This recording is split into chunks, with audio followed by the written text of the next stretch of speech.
اعوذ باللہ من الشیطان الرجیم بسم اللہ الرحمن الرحیم ثم قست قلوبکم من بعد ذلك فہی کالحجارۃ او اشد قسوۃ وان من الحجارۃ لما يتفجر منه الانہار وان منها لما يشقق فيخرج منه الماء وان منها لما يهبط من خشیۃ اللہ وما اللہ بغافل عما تعملون۔ بنی اسرائیل کے واقعات گزر رہے ہیں، جن میں سے پہلا واقعہ جو گزرا ہے کہ جب انہوں نے ایک بندے کو مار دیا تو پھر وہ جب موسیٰ علیہ السلام کے پاس آئے تو گائے ذبح کرنے کا حکم دیا گیا، تو اس پر ان کے ساتھ جو ان کا رویہ تھا، جو انہوں نے گائے کو ذبح کرنے کے لیے حیل و حجت کیے، وہ بیان کرنے کے بعد اب یہاں سے بیان کرتے ہیں کہ ان اہل کتاب کے دل تو پتھروں سے بھی زیادہ سخت ہو گئے ہیں، کیونکہ ان کے پاس حضرت موسیٰ علیہ السلام بھی موجود ہیں، تورات بھی ان کے اوپر اتری ہے اور معجزات ان کے سامنے ظاہر ہو رہے ہیں، لیکن پھر بھی ان کے دل ایمان کی طرف مائل نہیں ہوتے۔ تو ان سے تو پتھر بہتر ہیں کہ جو کسی لحاظ سے لوگوں کے لیے کیا ہے، فائدہ مند ہے۔ ثم قست قلوبکم من بعد ذالک، پھر سخت ہو گئے تمہارے دل، من بعد ذالک، اس کے بعد، اتنے کھلے دلائل کے بعد، اتنے بڑے باتوں کے بعد بھی تمہارے کیا ہو گئے، دل سخت ہو گئے۔ فہی کالحجارۃ او اشد قسوۃ، پس وہ پتھروں کی طرح ہو گئے، او اشد قسوۃ، یا اس سے بھی سخت ہو گئے۔ وَإِنَّ مِنَ الْحِجَارَةِ لَمَا يَتَفَجَّرُ مِنْهُ الْأَنْهَارُ، کہ بے شک پتھروں میں کچھ ایسے بھی ہوتے ہیں کہ جس سے البتہ نہریں پھوٹتی ہیں، کہ چشمے اس سے نکلتے ہیں، آگے جا کر نہریں بن جاتی ہیں۔ یہ پتھروں کی خاصیت ہے کہ پتھروں سے کیا ہے، نہریں پھوٹ رہی ہیں، اور لوگوں کے لیے کیا ہے، بہت زیادہ فائدہ ہی فائدہ اس سے لوگ کیا ہے، حاصل کر رہے ہیں۔ وَإِنَّ مِنْهَا لَمَا يَشَّقَّقُ فَيَخْرُجُ مِنْهُ الْمَاءُ، پتھروں میں سے کچھ ایسے بھی ہیں جو البتہ پھٹتے ہیں، فَيَخْرُجُ مِنْهُ الْمَاءُ، اس سے کیا ہے، کچھ پانی نکلتا ہے۔ یعنی ایک تو ایسے پتھر ہوتے ہیں کہ اس کے کیا ہے، آگے جا کے دریا بنتے ہیں، نہریں بنتی ہیں، اور اس سے لوگ کیا اٹھاتے ہیں، فائدہ اٹھاتے ہیں۔ اور کچھ پتھر ایسے ہوتے ہیں کہ جو پھٹتے ہیں تو اس سے پانی اتنا نکلتا ہے کہ چھوٹا سا چشمہ وغیرہ بن جاتا ہے، تو اس سے بھی لوگ کیا ہے، پانی صاف پیتے ہیں، اور اپنا گرمی کی تسکین حاصل کرنے کے لیے، گرمی سے تسکین حاصل کرنے کے لیے کیا ہے، اس میں غسل وغیرہ کرتے ہیں، تو کچھ نہ کچھ اس سے کیا ہے، لوگ فائدہ اٹھاتے ہیں۔ وَإِنَّ مِنْهَا لَمَا يَهْبِطُ مِنْ خَشْيَةِ اللَّهِ، اور بے شک پتھروں میں کچھ ایسے بھی ہیں کہ جو گر پڑتے ہیں اللہ کے ڈر سے۔ وَمَا اللَّهُ بِغَافِلٍ عَمَّا تَعْمَلُونَ، اور نہیں ہے اللہ بے خبر اس سے جو تم عمل کرتے ہو۔ یہاں پر پتھروں کی ایک خاصیت یہ بیان کی گئی ہے کہ وہ اللہ کے خوف سے ڈرتے ہیں۔ تو علماء کرام فرماتے ہیں کہ پتھروں کے اندر یہ جو شعور ہوتا ہے، اس کو شعور بسیط کہتے ہیں، اور اس شعور بسیط سے پتھروں کے اندر حب یعنی محبت کا مادہ بھی ہوتا ہے، خوف، مسرت اور محبت وغیرہ اس کے اندر ہوتی ہے۔ جیسے اللہ کے پیارے نبی صلی اللہ علیہ وسلم نے فرمایا تھا کہ یہ احد پہاڑ ہم سے محبت کرتا ہے اور ہم اس سے محبت کرتے ہیں۔ تو یہ ایک ان کے اندر کیا ہے، شعور بسیط ہوتا ہے کہ جس کی وجہ سے جمادات میں بھی یہ کیا ہے، خوف، مسرت وغیرہ یہ چیزیں آتی ہیں۔ جیسے زمین اور آسمان کے بارے میں بھی گزرا ہے، قالتا اتینا طائعین، کہ ان دونوں نے کہا کہ ہم کیا ہے، آئیں گے اطاعت کرتے ہوئے۔ تو یہ ان کے اندر کیا ہوتا ہے، شعور ہوتا ہے، لیکن ہم اس بات کو سمجھتے نہیں ہیں۔ اب یہاں پر مفسرین کرام بیان فرماتے ہیں کہ پتھر جو ہوتے ہیں ان میں کچھ نہ کچھ کیا ہے، منفعت ہوتی ہے، کچھ اثر قبول کرنے کی صلاحیت ہوتی ہے، لیکن ان لوگوں کے دل جو ہیں وہ اس قدر بے حس ہو گئے ہیں کہ ان میں کوئی بھی کیا ہے، اثر قبول نہیں وہ کرتے، اور کوئی بھی ان سے ان کی کیا ہے، آگے کوئی فعل ان سے ثابت نہیں ہوتا کہ وہ دل ان کے صاف ہو جائیں اور وہ اللہ کی بات مان لیں اور موسیٰ علیہ السلام کی باتوں پر یقین رکھیں، اور جس طرح ان کو کہا جاتا ہے زندگی کیا ہے، گزاریں۔ یہاں پر پتھروں کے 3 اثرات بیان کیے گئے ہیں۔ پہلا یہ ہے کہ زیادہ پانی نکلتا ہے، دوسرا کیا ہے کہ تھوڑا کم پانی نکلتا ہے، تو ان میں تو کچھ بھی مسئلہ نہیں ہے۔ تیسری صورت جو ہے کہ پتھروں کے اندر جو خوف ہے، خوف کی وجہ سے نیچے گرتے ہیں، تو یہ عقل اور اس سے اس کا تعلق نہیں ہے، بلکہ اس کا تعلق ہے شعور بسیط کے ساتھ، کیونکہ یہ چیز جو ہوتی ہیں ان میں روح وغیرہ تو نہیں ہوتی۔ تو پتھروں کے اندر بھی کیا ہے، خوف ہے، جس کی وجہ سے یہ کیا ہے، گرتے ہیں۔ تو جو بنی اسرائیل کے لوگ ہیں وہ ان کے دل کیا ہے، پتھروں سے بھی زیادہ سخت ہو گئے ہیں کہ کسی بات کے لیے ان کے دل کیا ہے، نرم ہوتے ہی نہیں ہیں۔ افتطمعون ان یؤمنوا لکم وقد کان فریق منهم یسمعون کلام اللہ ثم یحرفونہ من بعد ما عقلوہ وہم یعلمون۔ یہاں سے ہمارے حضرت شیخ مولانا حسین علی صاحب رحمہ اللہ رحمۃ واسعہ بیان فرماتے ہیں کہ یہاں پر یہود کے 5 گروہوں کا ذکر ہے۔ یہ اس نوع کا یہاں پر تتمہ شروع ہو رہا ہے کہ نوع ثانی یہاں پر کیا ہو جائے گی، ختم ہو جائے گی، اور یہاں پر یہود کے جو ہیں یہ 5 گروہ کا ذکر ہوگا، ساتھ ساتھ کیا گروہ کا ذکر کرتے جائیں گے۔ پہلا گروہ وہ ہے کہ جو یہود احبار رہبان یا علماء درویشوں کا ہے، جو سمجھ بوجھ کر کیا کرتے ہیں، تورات میں تحریف کرتے ہیں، اس کا لفظ کو بھی بدلتے ہیں اور اس کے معنی کو بھی بدلتے ہیں، حالانکہ تورات اور انجیل مقدس ہمارے آقا کریم حضرت محمد مصطفیٰ صلی اللہ علیہ وسلم اور ان کے اصحاب کے صفات کے ساتھ کیا ہے، وہ اس کے اندر کیا ہے، صفات تھیں، اور وہ اس سے کیا کرتے تھے، منہ پھیرتے تھے تاکہ لوگوں کے سامنے حق بات نہ آ جائے۔ تو یہ پہلے گروہ کا ذکر ہے کہ جو جان بوجھ کے تورات میں کیا کرتے تھے، تحریف کرتے تھے۔ افتطمعون، یہاں پر جو تطمعون کا جو ضمیر جمع مذکر خطاب کی یہاں پر ہے، اس کا خطاب جو ہے وہ مسلمانوں سے ہے اور آپ صلی اللہ علیہ وسلم اور مسلمانوں سے ہے۔ کیا تم توقع رکھتے ہو، کیا تم امید رکھتے ہو کہ ان یؤمنوا لکم، کہ وہ اہل کتاب تمہاری بات کو مان لیں گے؟ وقد کان فریق منہم یسمعون کلام اللہ، حالانکہ ان کے اندر ایک ایسی جماعت بھی ہے، گروہ بھی ہے کہ جو اللہ کی کلام کو سنتے ہیں، ثم یحرفونہ من بعد ما عقلوہ، پھر اس کو بدل ڈالتے ہیں، من بعد ما عقلوہ، جان بوجھ کر، سمجھنے کے بعد، وہم یعلمون، وہ خوب جانتے ہیں۔ یعنی ان کے اندر ایسے لوگ ہیں جو کتاب کے اندر تحریف کرتے ہیں، جو حق بات کو لوگوں کے سامنے بیان نہیں کرتے، حالانکہ اتنی زیادہ نشانیاں تھیں کہ حضرت عبداللہ بن سلام رضی اللہ تعالیٰ عنہ کا ایمان کا جو واقعہ ہے پہلے گزر چکا ہے، کہ وہ جس وقت گئے مسجد میں کہ آپ صلی اللہ علیہ وسلم تشریف فرماتے، تو وہ فرماتے ہیں کہ میں نے جب آپ کا چہرہ مبارک دیکھا تو اس سے ہی مجھے سمجھ آ گیا کہ ہو ہی نہیں سکتا کہ یہ کسی چھوٹے آدمی کا کیا ہو چہرہ ہو، معاذ اللہ ثم معاذ اللہ، کہ چہرہ یہ اتنا نورانی ہے،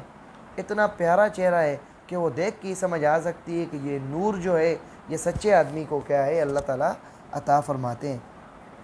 تو جو لوگ مخلص لوگ تھے وہ مانتے تھے، جیسے عبداللہ بن سلام رضی اللہ تعالیٰ نے ایمان لائے، سلمان فارسی رضی اللہ تعالیٰ نے ایمان لائے، اور اسی طرح حضرت نجاشی رضی اللہ تعالیٰ عنہ کے درباریوں کے اندر جو لوگ مومن ہوئے، تو جو مخلص لوگ تھے وہ ایمان لاتے تھے۔ جو ضدی تھے ان کا کیا نتیجہ ہوا کہ انہوں نے خدا کی کتاب کو بدلا، تو خدا کی کتاب کو بدلنے کی وجہ سے وہ کیا ہو گئے، اپنی شریعت کے بھی کیا ہو گئے، منکر ہو گئے۔ وَإِذَا لَقُوا الَّذِينَ آمَنُوا قَالُوا آمَنَّا وَإِذَا خَلَا بَعْضُهُمْ إِلَىٰ بَعْضٍ قَالُوا أَتُحَدِّثُونَهُم بِمَا فَتَحَ اللَّهُ عَلَيْكُمْ لِيُحَاجُّوكُم بِهِ عِندَ رَبِّكُمْ أَفَلَا تَعْقِلُونَ أَوَلَا يَعْلَمُونَ أَنَّ اللَّهَ يَعْلَمُ مَا يُسِرُّونَ وَمَا يُعْلِنُونَ۔ یہ دوسرے گروہ کا ذکر ہے۔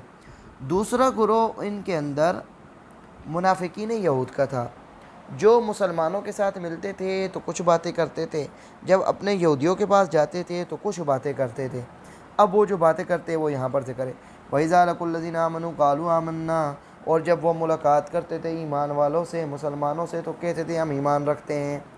وَإِذَا خَلَا بَعْضُهُمْ إِلَىٰ بَعْضٍ، جب وہ جدا ہوتے تھے اپنے بعض لوگوں کی طرف، یعنی اپنے یہودیوں کے پاس جاتے تھے، تو قَالُوا أَتُحَدِّثُونَهُم بِمَا فَتَحَ اللَّهُ عَلَيْكُمْ لِيُحَاجُّوكُم بِهِ عِندَ رَبِّكُمْ۔ اب منافقین یہود جو تھے وہ مسلمانوں کے پاس جب آتے تھے تو خوشامد کے طور پر وہ کہتے تھے کہ آپ کے پیارے نبی صلی اللہ علیہ وسلم کی صفات تورات میں موجود ہیں۔ تو وہ یہ بات کرتے، تو اب یہ بات پہنچ گئی جو یہود تھے،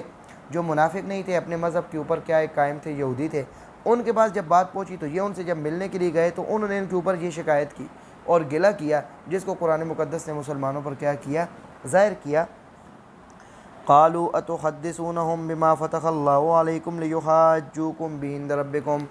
تو وہ کہتے ہیں اتحدثونہم، کیا تم ان کو خبر دیتے ہو، بما اس بات کی، فتح اللہ علیکم جو اللہ نے تم پر ظاہر کیا، اللہ نے جو تم پر ظاہر کی تھی تورات کے اندر کہ اللہ کے نبی آخر الزمان نبی ہوں گے، تم جا کر ان کو یہ باتیں بتلاتے ہو، لیحاجوکم بہ عند ربکم، تاکہ وہ دلیل پکڑیں تمہارے ساتھ، تمہارے خلاف اس بات کے ساتھ تمہارے رب کے سامنے۔ یعنی جس وقت تم یہ بات کر رہے ہو تو کل وہ خدا کے سامنے قیامت کے دن وہ کیا کریں گے، تمہاری بات کے ساتھ دلیل پکڑیں گے کہ ان کو یہ بات پتہ تھی کہ تورات کے اندر یہ بات ہے اور یہ بات نہیں مانتے تھے۔ افلا تعقلون، کیا تم سمجھتے نہیں ہو؟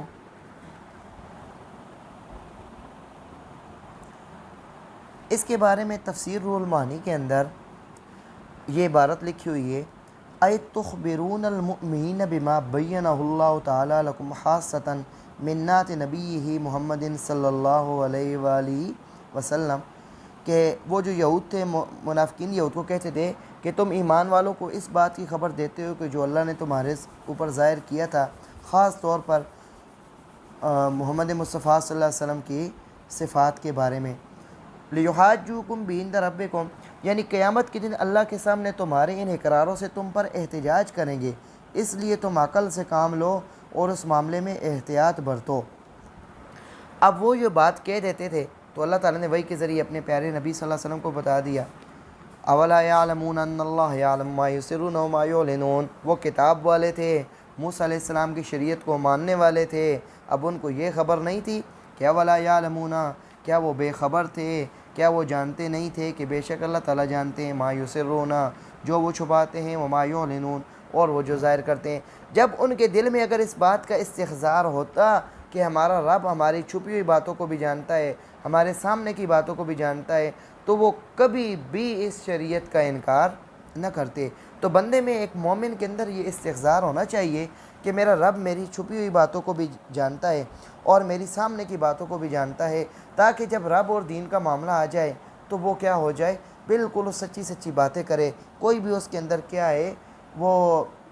خوش آمد والی باتیں نہ ہوں، چاپلوسی والی باتیں نہ ہوں، سیدھی سیدھی دو ٹوک دین کی کیا ہو بات ہو، اور اس کے اوپر کیا ہے پھر قائم رہے۔ وَمِنْهُمْ أُمِّيُّونَ لَا يَعْلَمُونَ الْكِتَابَ إِلَّا أَمَانِيَّ وَإِنْهُمْ إِلَّا يَظُنُّونَ، یہ یہود کا تیسرا گروہ ہے جو اس وقت کیا تھے، تعلیم سے بے خبر تھے، ان پڑھ لوگ تھے، ان کے جو عقیدے کیا تھے، بس جیسے کوئی کہہ دیتا اس کے پیچھے چل دیتے، اپنی تحقیق نہیں کرتے تھے۔ اللہ کے پیارے نبی صلی اللہ علیہ وسلم نے ہمیں تعلیم دی ہے کہ جو علم سے باخبر ہے، انما شفاء العی سوال، کہ جو علم سے کیا ہے اندھا ہے، اس علم سے بے خبر ہے تو وہ لوگوں سے پوچھے گا، فَاسْأَلُوا أَهْلَ الذِّكْرِ إِن كُنتُمْ لَا تَعْلَمُونَ، اہل علم سے پوچھو اگر تمہیں خبر نہیں ہے۔ تو جو چیز نہیں پتہ ہوتی وہ علماء سے پوچھ کر بندہ کیا ہے، زندگی گزارتا ہے۔ اب جو ان میں ان پڑھ تھے وہ غلط لوگوں کے راستوں پر چلے تو ان کا کیا پھر حال ہوا، وَمِنْهُمْ أُمِّيُّونَ لَا يَعْلَمُونَ الْكِتَابَ إِلَّا أَمَانِيَّ، اور ان میں سے کچھ ان پڑھ ہیں، لا یعلمون الکتاب، جو کتاب کو نہیں جانتے، الا امانیہ، سوائے ان کی جھوٹوں آرزوؤں کے۔ ایک ان کی آرزوئیں ہیں جو ان کو لوگوں نے سکھا دی ہیں، قصے کہانیاں گڑنتو واقعات کیا ہیں ان کو بتا دی ہیں، حقیقت شریعت کے ساتھ ان کا کوئی تعلق نہیں ہے، تو وہ ان کے اوپر آس لگا کر بیٹھے ہوئے ہیں۔ وَإِنْهُمْ إِلَّا يَظُنُّونَ، اور نہیں ہے وہ مگر وہ کیا ہے، اپنے تکے مارتے ہیں، خیالات کے اندر زندگی گزار رہے ہیں۔ تو خیالی پلاؤ جس طرح نہیں پکتا، اس طرح خیالی طور پر انسان مذہب کے اندر بھی کامیاب نہیں ہو سکتا۔ مذہب کے اندر پکی پکی باتیں ہوتی ہیں جو مذہب کے مطابق ہوتی ہیں۔ فَوَيْلٌ لِّلَّذِينَ يَكْتُبُونَ الْكِتَابَ بِأَيْدِيهِمْ ثُمَّ يَقُولُونَ هَٰذَا مِنْ عِندِ اللَّهِ لِيَشْتَرُوا بِهِ ثَمَنًا قَلِيلًا فَوَيْلٌ لَّهُم مِّمَّا كَتَبَتْ أَيْدِيهِمْ وَوَيْلٌ لَّهُم مِّمَّا يَكْسِبُونَ۔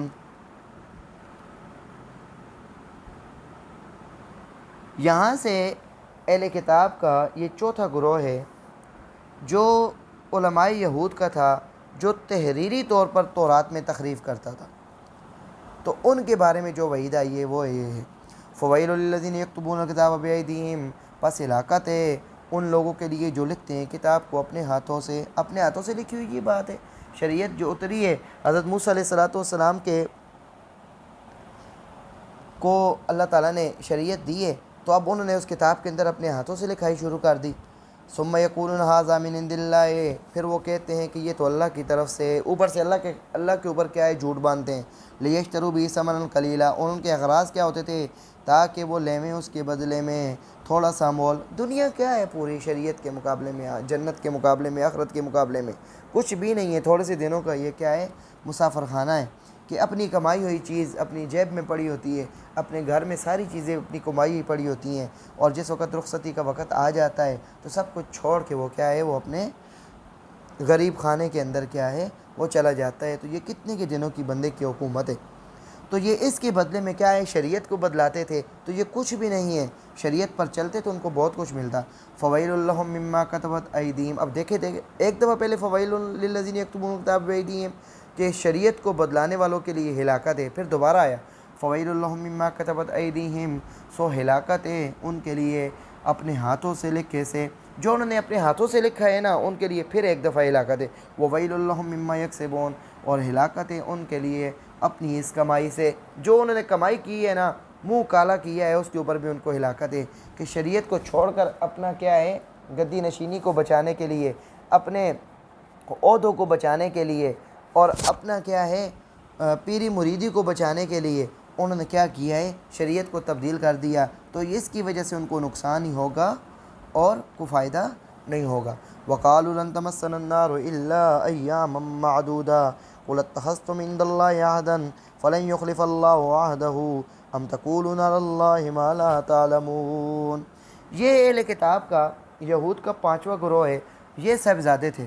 یہ کیا تھے صاحبزادے تھے، جیسے قرآن مقدس کے اندر دوسری صورت کے اندر سورہ مائدہ میں آتا ہے نحن ابناء اللہ و احباؤہ، کہ ہم کیا ہیں معاذ اللہ کیا ہیں اللہ کے بیٹے ہیں اور اس کے کیا ہیں پسندیدہ ہیں۔ یہ ان کے غلط جو باتیں تھیں وہ یہاں پر کیا ہے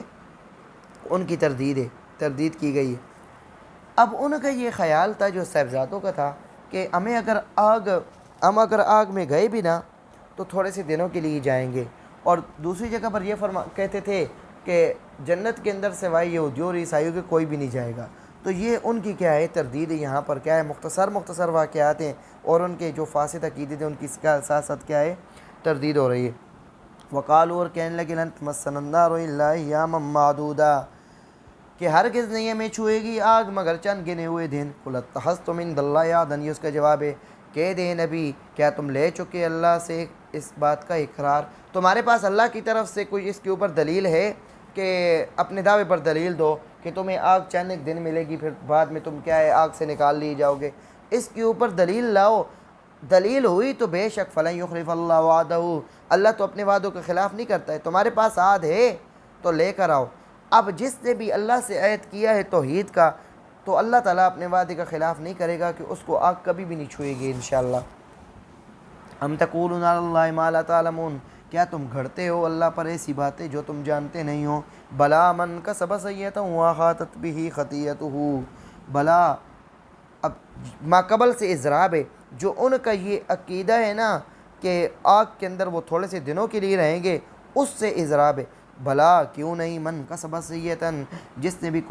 کمائے گناہ، یہ گناہ سے مراد کیا ہے بڑے گناہ ہیں، کبیرہ گناہ ہے، شرک وغیرہ ہے۔ وَأَحَاطَتْ بِهِ خَطِيئَتُهُ، اور گھیر لیا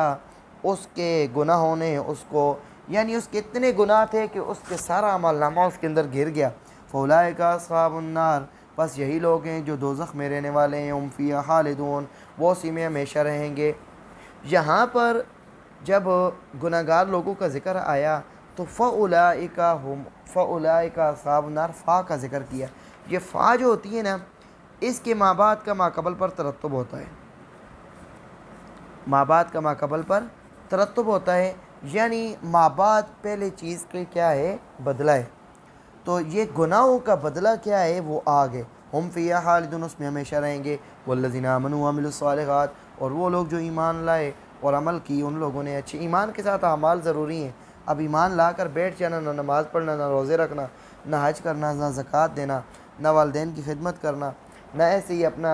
صلہ رحمی کا، پڑوسیوں کے حقوق کا خیال کرنا، تو یہ جنتیوں والے پھر کام نہیں ہیں۔ جنتیوں والے کام کیا ہے؟ ایمان کے بعد اعمال صالحہ کیے جائیں۔ وعملوا الصالحات، اور اعمال اچھے کیے، اولئک اصحاب الجنہ، یہاں پر دیکھیں اولئک لایا، فا نہیں لایا ہے، اولئک اصحاب الجنہ، یہی لوگ ہیں جنت والے۔ یعنی ایمان کی بھی توفیق اللہ نے دی ہے، اعمال صالحہ بھی توفیق اللہ نے دی ہے، اور جنت بھی اللہ اپنے فضل سے دے گا۔ تو اللہ تعالیٰ ہمیں ہمارے اوپر سارے فضل فرمائے کہ ہم ایمان بھی لائیں اور عمل بھی اچھے کریں، اور ہمیں اپنے فضل سے جنت بھی عطا فرما دیں۔ ہم فیہا خالدون، اور اسی میں ہمیشہ رہیں گے۔